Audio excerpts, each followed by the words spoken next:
এটা একটা কঠিন সত্য, আপনি স্যার কিছু মনে করেন না।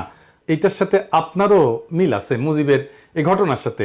আপনি কিন্তু আমাদের দ্বিতীয় মুক্তিযুদ্ধের নায়ক না, এর নায়ক আমাদের বীর ছাত্র জনতা।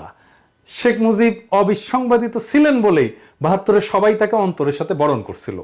আপনি সর্বজন গ্রাহ্য বলেই দেশবাসী এবার আপনাকে চাইছে।